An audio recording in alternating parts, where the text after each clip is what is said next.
Hello everyone! For today's video, isi-share ko sa inyo yung pinublish ko kahapon na reels nung nandito kami sa aming probinsya.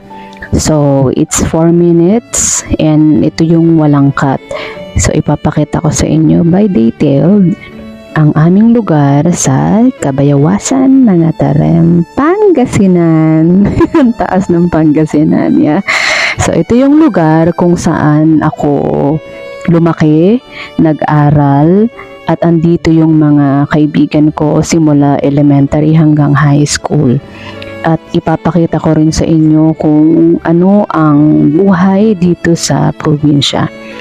So, kung makikita mo, nandito ang mga palay, tinatanim nila under the sun. At masaya kami kasi, or I must say, pinagpala kami kasi ang tatay ko ay masipag magtanim ng palay. So, sa kabuuan ng buong taon, hindi kami bumibili ng palay para iluto or bumibili ng bigas para may mailuto. Sapat yun sa amin sa loob ng isang taon. So, hello to you, tatay! Love you! Napakasipag kong tatay. Tingnan natin yung paligid. May makikita kayong tubig dyan. Before, walang tubig yan. Pero dahil kinuhanan nila ng lupa yung part na yan, so unti-unti tuwing umuulan ay ipon yung tubig. So para siyang naging lake.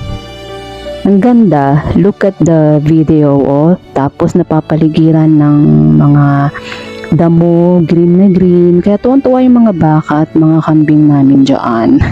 Dami, no? Mga kambing. Okay, so, tara, pasok tayo. Dito sa kaliwa, yan yung tindahan ni Mother. Maliit lang yan, pero kompleto siya.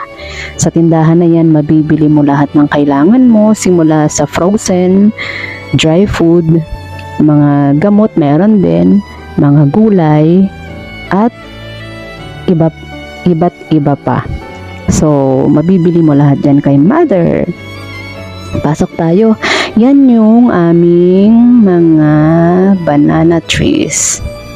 Saba, kung aming tawagin. So, hindi rin kami bumibili ng saba, kaya ang paborito kong meriendahin, kung nanonood kayo ng mga reels ko, ay banana Q or turon. Yan, dahil napapaligiran kami ng mga banana trees dyan sa bahay namin. So, ayan, minsan tinitinda rin niya ni Mother, pero mas prepare namin yan sa merienda namin.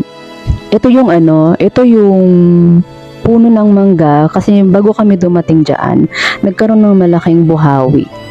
At talagang malakas yung ulan. Yan yung pinaikot niya na almost matumba na doon sa kinalalagyan ng aming mga baboy. So, pinawa ni tatay, pinakat na lang niya instead na hayaang matumba. At nakakatuwa kasi sa kabila ng malakas na pag-ulan at hangin ng mga nakaraang araw, ang tanim ni tatay na palay ay nakatayo at sigla pa rin nila. At ayan, wala man lang nasira. So very thankful kami kasi nga, ayan, nakatayo pa rin sila at nagaantay na ma-harvest sa mga susunod na mga buwan. Wow, diba? Ang ganda-ganda. Napapalibutan ng mga tanim ang bahay ni nanay at tatay sa probinsya. So, ayan lang muna everyone. Bye-bye. Follow for more.